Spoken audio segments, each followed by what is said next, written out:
With International Women's Day this week, it's one occasion to celebrate all the remarkable achievements of the female project leaders out there turning ideas into reality. But it's also a time to take stock, to assess progress and setbacks, and ask what companies can do to help women thrive in the post-COVID world. I always felt as a woman very encouraged and very lifted up by my peers, whether they be male peers or female peers. I think that there are things that an organization can do to try and improve kind of how women are perceived in the workplace. But I realize, though, that there's the organizational structure and the things that an organization can take on. But there are still some cultural things that I think we're still working on. The world is changing fast, and every day, project professionals are turning ideas into reality, delivering value to their organizations and society as a whole. On Projectified, we'll help you stay on top of the trends and see what's ahead for the project economy and your career. This is Projectified. I'm Steve Hendershot.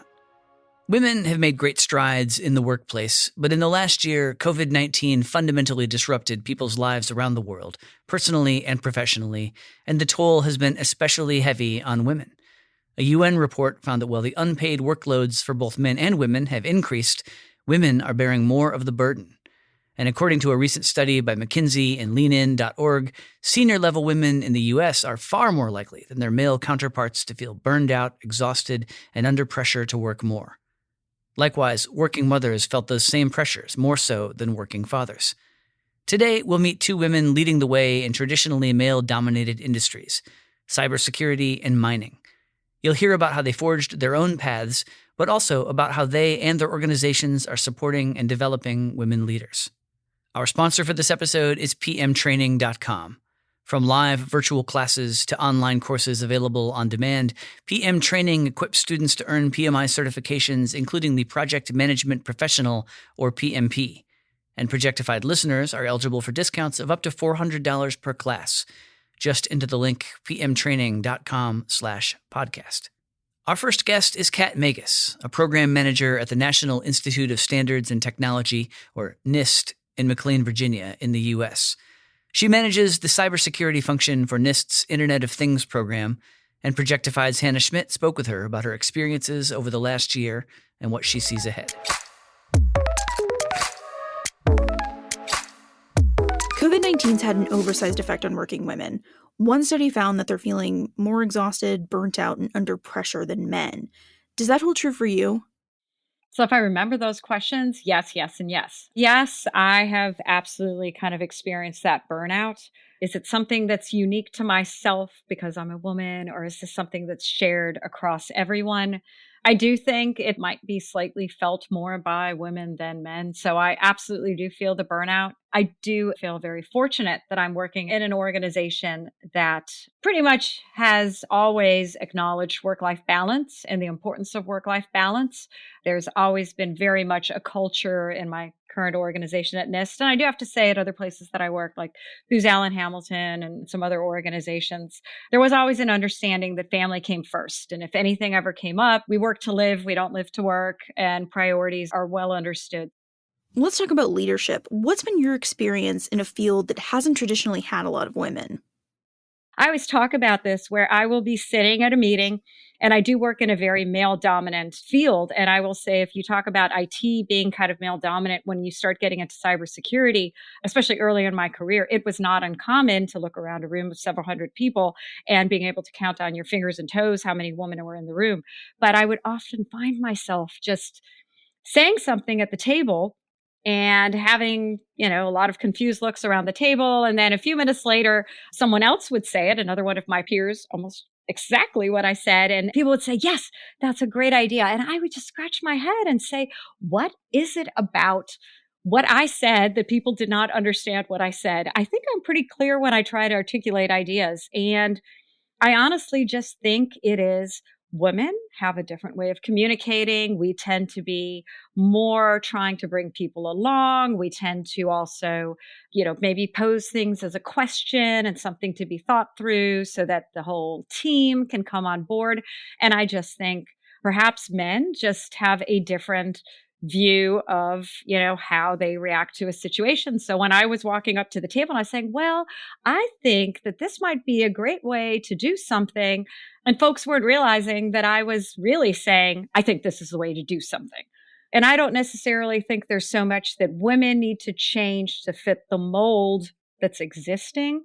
I think it's more educating others that this is how women may be expressing something, but it's no less decisive or forceful. We just have a different way of saying those things. So early in your cybersecurity career, you could count how many women were in a room. Do you see many women leading projects and programs in the sector now? So absolutely, there are many, many more women that are part of the stakeholder groups and part of the audience. So I think there are more women that are in positions of leadership. I think there are more women that are in positions of actually being team members and executing. I think there is a decisive effort to try to represent and incorporate women into things like panels. Part of my job is, as the program manager for this IoT cybersecurity program, is to participate in lots of international conferences and panels. And I've been able to definitely see that shift where often I would be the only woman on one of these panels. Now, sometimes it's one, two, and sometimes we are the majority of women on some of these panels. So I've definitely seen more and more women participating in cybersecurity, both in positions of leadership and otherwise. And you had mentioned organizations and actions that they can take. What are some of the things that you've seen organizations institute to get more either women or other perspectives, other people into roles that maybe they hadn't been in before? So I think there are just some policy that I've seen be instituted. If I go to a conference, they may just say, sorry, we need to evenly represent both men and women on this panel, for example. I have worked with organizations who I invite to workshops and panels that I am managing and running, and their own organizations have said to them, you cannot participate in a panel if there is not fair and equitable distribution amongst the panelists. So I've seen it from both sides, whether it's something that I'm participating in or others are participating in mine. I can only speak kind of right now to my current organization, but I've seen women leaders in very senior leadership positions try to take on formal roles as a champion of women in the organization. And then I've also experienced, again, this is not so much the official policy, but I've seen these very senior women in leadership positions try to assign new leaders and try to mentor new female leaders and women leaders to ensure that there is a pipeline of both female and male leaders, as they're trying to ensure that there are people who can, step in as they're looking towards retirement.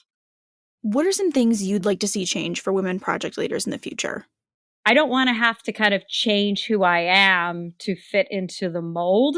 I kind of like the way I approach things. I like the fact that I am a consensus builder. I like the fact that I think I have the right answer, but I will always be open to a broader discussion. I would like to think that that would be a world where one day that would not be perceived as being indecisive or, not being willing to take leadership or make the decision. And there would just be a recognition for different styles.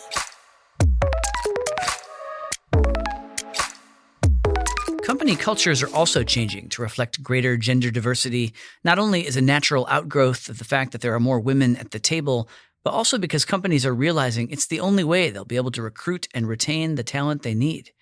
I spoke with PMI Future 50 leader Sevi Rich. She's currently Senior Portfolio Manager of Iron Ore Capital Projects at mining giant BHP in Perth, Australia. She began her BHP career as a strategic planner, and part of her strategy for guiding BHP toward hiring more women is encouraging the company to cast a wide net. How would you characterize the diversity and inclusion of your industry since you've joined? Mining traditionally hasn't exactly been the most gender-balanced industry. It has changed a lot and it has improved massively. If you compare to 5 years ago, it will be a handful of women in leadership roles. Today, there's a massive improvement. If you look at the organization in my immediate team, I'm actually sitting around 40% female ratio in my team, and it's a project organization. My wider project organization that I'm part of it is sitting around 30%. So we came a long way and it's still more to be done because ultimately we want to be gender balanced. We have to do a number of different things to achieve that. But if you go back to the leadership specifically, we still see the ratio is not being as high. If I'm talking about a 30% across a project organization, it's 15% potentially sitting on leadership roles. Even though it's much better than 5 years ago, it's still a long way to go. What are some of the unique challenges to hiring and developing women leaders in your particular industry? How do you get around them? So if you start with the Australian context, as you know, Australia is an island and it's far away from pretty much everywhere else in the world. And within Australia, distances are quite large. So there are lots of young families or soon to be a young family with children who live away from their parents. They have limited support to juggle kids and full-time job. And childcare is really expensive here. So one key thing here in Australia is really enabling both parents to become a primary carer and give them paternity leave to enable them to do so. At BHP, we enable both parents to take 4.5 months full paid or 9 months half paid parental leave. And in return, this limits impact on either parent's career. And if you move on to the mining context, enablers and opportunities are really around the key challenges. The first one is about a limited diverse resource pool. There are a number of mining, engineering, construction, and resource organizations, and we're all targeting the same small pool. STEM background female candidates, and it's quite small. So like some other organization at BHP, we also reach back to high schools, universities, through a number of programs to encourage more females to consider studying STEM, but also considering careers in mining. That being said, there's more we can do. And I think the future of learning is changing, and I think we will start to see organizations playing a larger role in training, teaching, and educating. The second challenge is about achieving a step change to increase female employee numbers at site-based roles. So again, this is not unique to mining companies. Most resource development organizations, construction organizations face the same issue. And some of the enablers for that we're considering right now is flexible work. And flexible work is not just for site-based roles, it's for everyone. But specifically, how can we design flexible work to make sure that it will work for a site-based person? Or how can we come up with a FIFO roster, this is fly in, fly out roster, that will suit their family situation? And how can we improve such lifestyle improvements? There's also a certain perception about this type of roles, which hinders the diverse candidates to apply for the roles. Hence, reconsidering how to best advertise to reach their broader pool of candidates is another strategy that we're working on.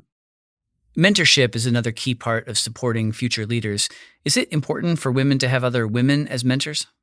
It's a greatly valuable thing, but I don't think we should limit it to just women leaders mentoring one another, because to be honest, we don't have enough of them. And creating women's, girls only type of clubs to improve diversity, I believe really contradicts with the intent of being inclusive. And without having male champions and mentors involved, diversity will just be a number rather than a meaningful outcome. If I go reflect on my own experience, the best mentor I ever had was through Women in Mining, Western Australia. And he was an incredible male leader, Carl Adams. And I got so much out of that relationship, so much that I decided to give back as a mentor. I've been actively mentoring within BHP and Women in Mining since then. And if you go back to how the mentoring could work, I think it has to be really targeted. Mentee drives this. So an organization enables mentee to connect with the potential mentors. But mentee really needs to know what they want to get out of the mentorship and be targeted in their approach, so they know what sort of mentor they're looking for and what is their goal to achieve through that relationship. Only in that way they can get to the point that they desire to achieve. And of course, what they target could evolve over time. Are there any specific moments from your own career that you keep in mind as you mentor others?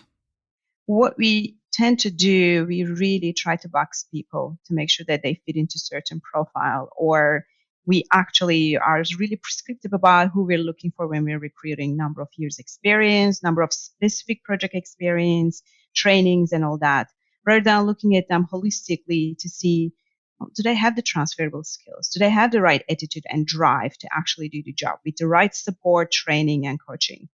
Years ago, a project director took a chance on me. My background is not project management, and I was in strategic planning then.